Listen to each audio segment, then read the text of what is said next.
Oh man, it's a beautiful day today. This is September 11th. I'm walking at 1:46 p.m. It's probably 82 degrees outside. Oh man, it really is beautiful. It's good on camera too. Walking in front of the Hebron church here and just thinking, man, I just think about all the little things I was thinking about the other day. People leaving carts in their parking spaces at Walmart, and I made a remark online about it and how it's like an indicator of issues within your culture. And I think that's probably true if it's only symbolism perhaps, but the way I'm starting to think is every small step you take like that, every little bit of thing you do like that, where you do something that's not super bad but it's just lazy or not thoughtful, I almost think it kind of pushes you a little bit farther away from where God wants you to be, from the courtesies and loving one another, stuff like that. But it's just a thought I was having while I was walking, so I figured I'd record it. I don't know why, I just think it's true. As you see here, I was taking pictures of this church last week, and as you can see back there, nothing special about it. God does not need fancy pillars and things to show his love, and his people don't need fancy pillars and things to realize how great his love is. Since today's 9/11, you kind of forced to think about what happened that day. Reflecting back, I was heading to go to work, doing an HVAC install at a residence in downtown Wilmington. We ended up spending most of the day sitting in the van listening to the radio, see what was going on. Back then, you didn't have any phones and stuff to watch video on. We wouldn't have anything like that, or at least me personally, for like another 10 years. I didn't own an iPhone until just a few years ago, oddly enough. But it was a fantastic day in the way that fantastic means extraordinary, not necessarily positive. I'll never forget it. I feel like we're leaving people behind right now in Afghanistan after all these years, but that's just me. It's not meant to sound political, but after all these years fighting in the country, I feel like we don't know how to fight war any longer, in the way that back in the day when you fought a war and you won, the country was yours and you sort of used its resources and colonized it or whatever you're going to do. Now we just kind of stay there, and to me it feels like there's no real set goal on what you're going to do.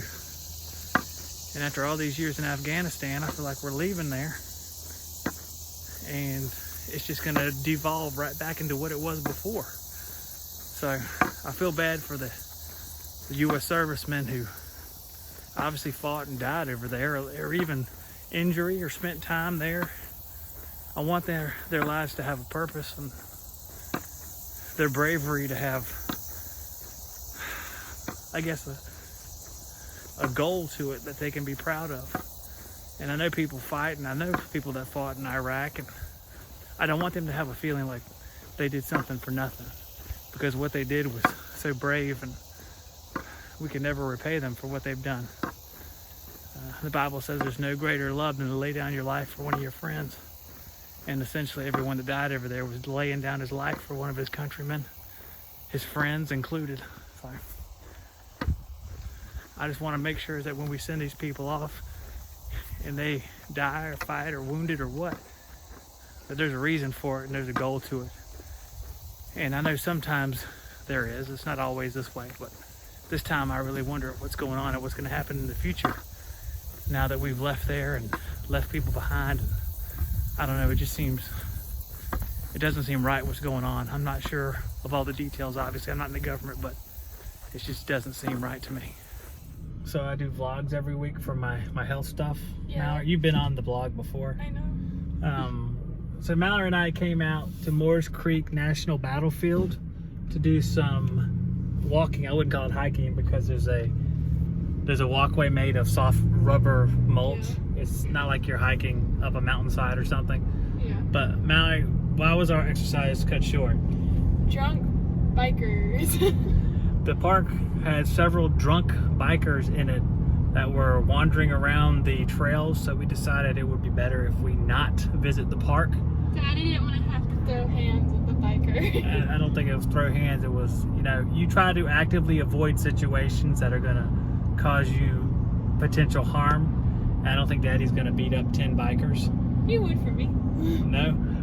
I would try and lose, but I would try. And then I'd just tell you to run because you're faster than they are. From the looks of them, you can definitely run faster than them. But, so we are using our judgment to go somewhere else and do something else. So we have to figure out what that is. So we shall see. So we escaped the killer bikers, and now we've come to the large town of, I think it's Burgaw. Or Burgaw. And we're Burgaw. And we're walking through the bamboo forest. I remember this when I was little. We walked the same trail back when we lived at the house, which we could almost see from here. I haven't been here about since several I was years. Like 8. Yeah, this is good. This is a nice trail. So we're gonna go by the playground and see if there's any delinquents on it, sitting on the seesaw. I legit thought that was a person. I got scared, bro. Where's a person? No, I thought your like thing was a person. Oh, It's it's one of them battle droids from the Empire that scout ahead. Yeah. Oh, this is really nice path. All right, let's take a look at the path. Oh yeah, that's really good. And you have the bamboo, little creeks and stuff. Nice trees. Yeah, this was a good decision. This is way better than being assailed by the Mayans.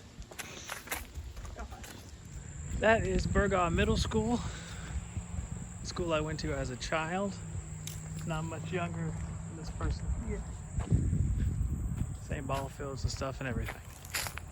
Hey guys, I'm just kidding. My dad's using the restroom, so I took the phone. No, I didn't. He gave it to me. He should have known I was going to do this, but we're walking back now because it's 4:40, and I've got to go to youth group. Yes, and see my friends and learn about God. Obviously, like we love Him. I'm just kidding. Like in seriousness, we love Him. But yeah. It's been good. I haven't sweated at all. Bye.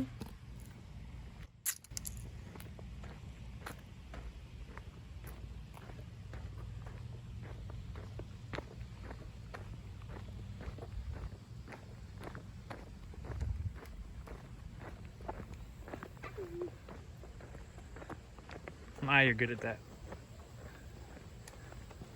That's right. Let's see. Go ahead. Go ahead. I don't know how this works, but I don't know. I don't know how this works. Here's a nice tree. Well, I gotta get all these cool drawings because they work great. I wish I would have got more of that. I missed that. That was quite just That was actually impressive. The kudzu. Oh, we hit mile 1. We've already hit mile 1 once. How many times can you hit mile 1? We're on mile 2. I guess. Mallory and I are now in the town of Burgaw. Urban Burgaw, as you see from the vast lack of any automobiles or people. It is a town. It's not some kind of post-apocalyptic area. Even though Mallory has requested to celebrate her workout by getting a caffeine. A what? Caffeine. What is it? A mocha latte. A mocha latte, which I think is some kind of coffee filled with ice or something, probably. If you get the iced mocha latte, yes. Okay, so she's gonna get a mocha latte, and I'm gonna sit outside because I'm maskless in a coronavirus world. There's our local courthouse. I got a Coke instead. Yeah, got a Coke. So Mallory's drinking 300 calories and burning 200 calories. So that's a net gain of calories. I also haven't eaten anything all day. Oh wow! So now you got that Coke as your nourishment. Well, except for the Piggly Wiggly stuff. The pig. Oh man, that's awful bright behind us, isn't it? Yeah. Good grief. It washes out me. I'm a vampire. I was just gonna say that we did eat the pig and ate about 500 million calories worth of fried chicken and stuff. I ate like half the thing of butter beans. We could walk all the way till tomorrow and still not be ahead. So just want to let you guys know that we're awesome failures. So I'm back here walking the road here next to the soybeans. All of its beauty. My daughter just texted me and said they're done at youth group at church. And she never had told me what time they get done. So I have my other son dispatched. He should go by at any moment. Hopefully while we're talking here, going to the church. Hold on. $10 is him in the distance. All right, let's see here.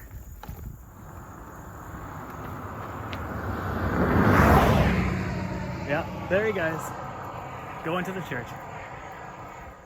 So I've gotten used to doing the 5K or thereabouts every day, so I like to kind of stick to that if I can. Now, sometimes it's walking, sometimes it's running, sometimes it's a combination. Sometimes I have my partner down here with me. Try to give Mom a break. She's working on a lot of scholarship applications for my son Andrew, who just drove by.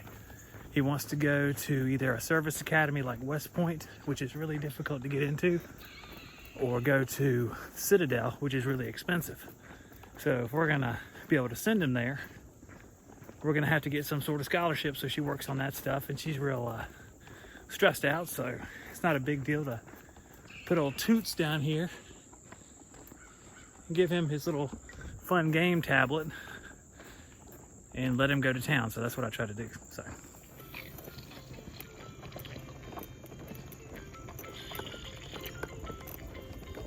well, we went 4 miles today. Jackson went 4 miles too, but his stress level seems lower for some reason. Hey Jackson, say cheese. Look at the camera, say cheese. Look up and say cheese. Look at Dada. Look up, I'm gonna take that tablet away. Oh, are you finished? Are you done? Or you want more? No way. No way? Yeah. Oh, okay. So 4 miles, ran the last little bit. I'll put it up on the screen here. Saw them come back by going from youth group to home, so they're here now. And I'm gonna wrap it up for today. I'm tired. We'll go take a bath, probably with Mr. Sir and our gang of boats, and we'll call it a day. Guys, I hope you're getting something out of this. I just want you to know that it is possible to be fit and feel a little bit better about yourself. I was called skinny today, which you would not have called me this time last year. For sure, you would have called me the opposite. So if I can do it, somebody that, you know, had let like 15 years go by without being athletic in the least little bit since, you know, I was in my 20s, it's possible. Get out there and do it. You can do it. Train yourself, read the Bible, and I think you're well on your way to feeling a whole lot better about yourself and finding a good purpose in life and kind of figuring out life's little mysteries here a little bit. If you can, as much as you can, as I'll say. Jackson's gonna say goodnight. Say night-night. Good night.